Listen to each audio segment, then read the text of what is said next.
This is the Experienced Optimist, and today we're going to be talking about the mindset of women that like to sleep around with guys in relationships and how they justify their behavior. I'm going to be reading an article from Cosmopolitan magazine. The title of the article is I am the girl sleeping with your boyfriend. Confessions of a Side Chick. And in this article, we'll be going over the mindset of this type of woman, how she can justify her actions, be they devious and immoral, and how she can not care about what she's doing. So let's dive into it. The article starts out, it's 11:03 p.m. and I'm texting your boyfriend. Well, not necessarily you, the person reading this, but someone like you. A girl who has no idea the guy she loves is currently telling me what he wants to do with me and sending pics of his IRL eggplant emoji. I'm the side chick. Now get this. She says, I'm not a whore, although you might want to call me one. I'm not even a bitch. I'm actually a pretty nice person. No, you're not. I have friends and family who love me, and I don't fit the other woman's stereotype. You know the one I mean. All perfect Instagram shots featuring swoon-worthy hair and curves in all the right places. Trust me when I say that ain't me. Well, I definitely wouldn't trust you. I am not special. I'm not prettier than you, or funnier than you, or better in bed than you. I'm not a slut. Yes, you are. I don't have one-night stands or go out with the specific aim of taking someone home. I'm not a gold digger. I'm fairly ordinary, really. And yet, at least 5 of my most recent relationships, and I use that term very loosely, have been with men who are, well, already in relationships. I have friends who will never be this person. The second they hear a guy has a girlfriend, that's it. He's off limits. And they won't even entertain the idea of starting something up. Those are called good women. I don't know why I'm different. I don't know why I seem to be drawn to the taken like a proverbial moth, toward the cheating flame. A close male friend of mine thinks it's because I have commitment issues.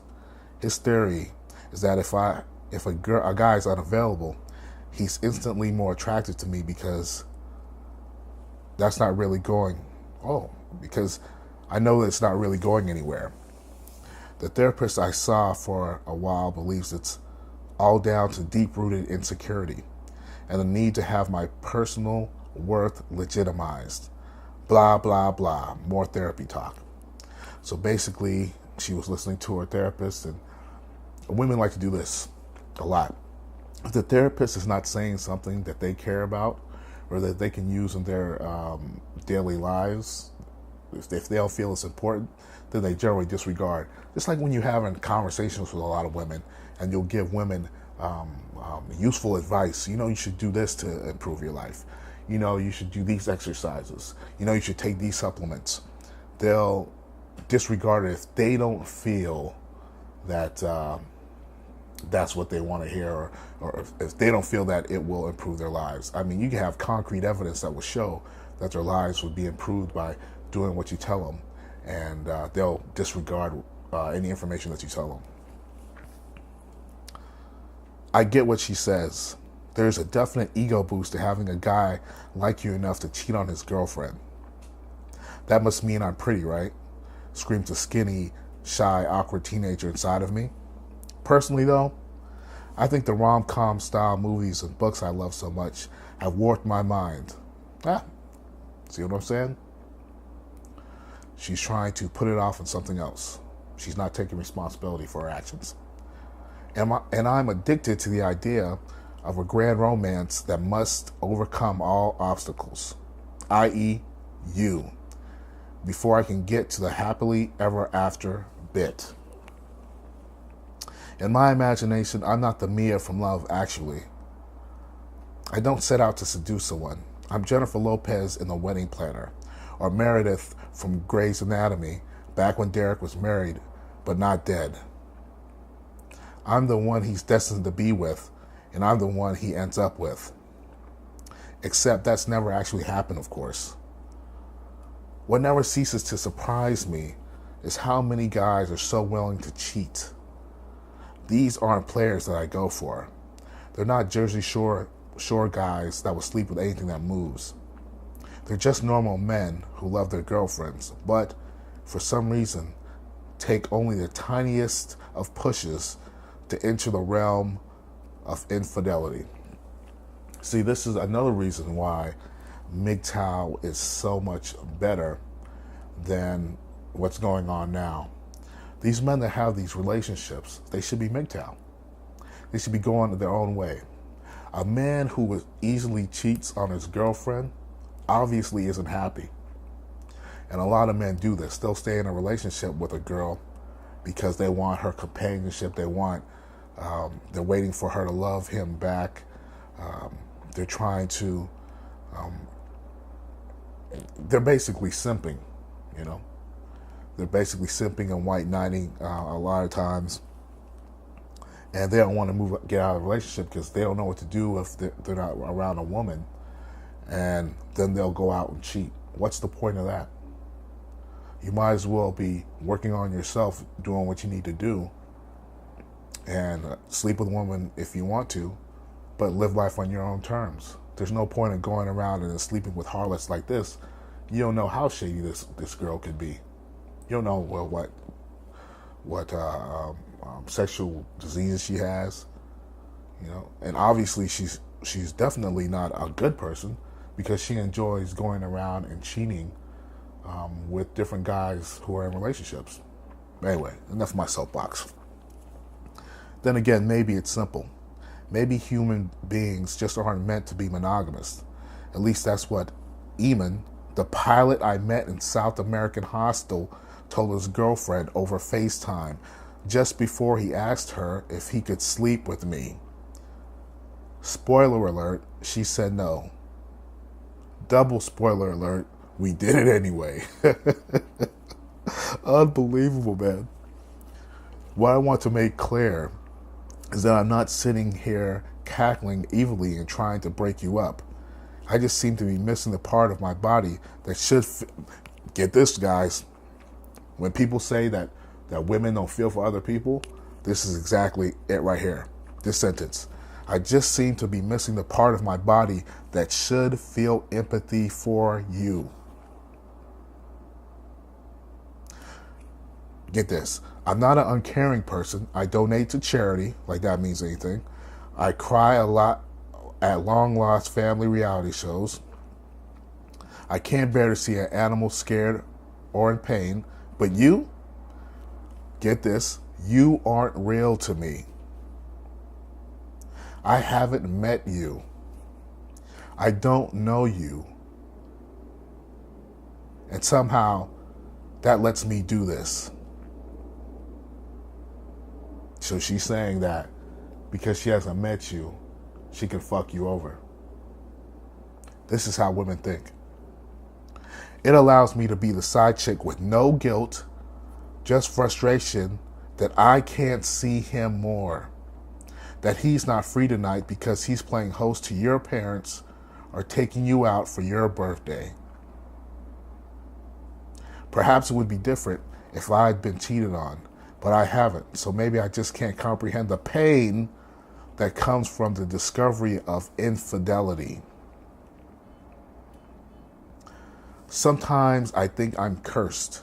I cheated on my first serious boyfriend, and occasionally I entertain the idea that karma is having a good old laugh at my expense, presenting exclusively unavailable men to me forevermore.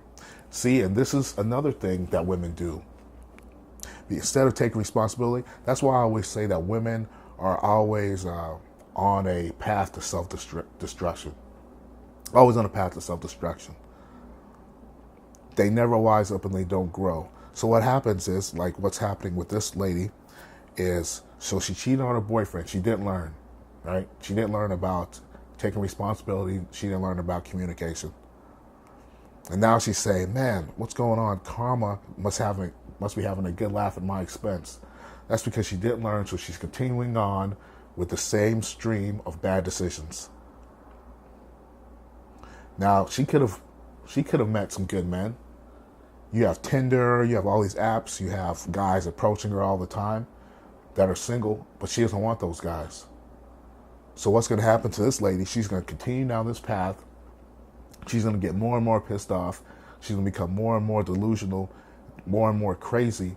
And then when she's old, she's going to be that old woman that no one wants to be around. I've seen that quite a few times now in my life. Actually, one of my family members was like that. She was extremely vindictive, mean. She abused kids.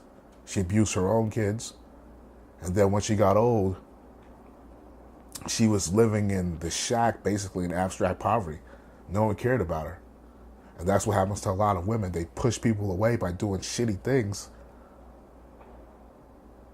And when they get older, no one wants to be around them. Okay, last paragraph. Supernatural shit aside, the reality of being the side chick is that, as exciting and flattering as it may be at first, the realization that I will always be second best eventually takes the shine off, and things eventually fizzle out. And take notice of this last sentence. Then it's on to the next shiny new, already someone's boyfriend, and so the vicious cycle continues. Just like I was saying, they continue to make bad decisions until they end up in the muck and mire. Until I find my happily ever after, of course.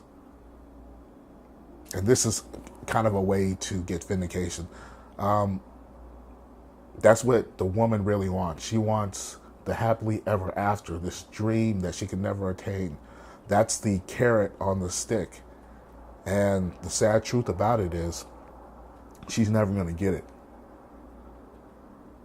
Like I said, even if she does marry somebody, because she'll always be wanting, she'll eventually end up lonely, even if she's living with somebody.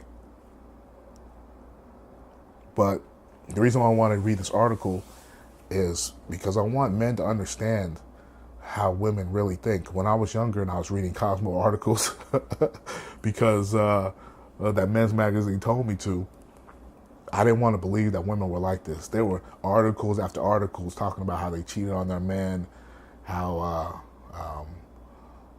their men never knew, how they were, shady, sleeping with women, doing all this other crazy stuff. And I didn't want to believe it. And obviously now in 2017, the same thing's going on. So I want to get this information out there to men so that they know about it, so that they don't continue down the road I took and trying to ignore all this female behavior and make some of the mistakes I made. Hopefully, one person can listen to this and say, hey, they're gonna go MGTOW. They're gonna take heed to what I tell them, and they're gonna make different decisions. So, if you like this video, go ahead and give it a thumbs up, like, subscribe, hit the notification button, share with as many men as you can share with, and I will talk to you later, guys. This is the experience.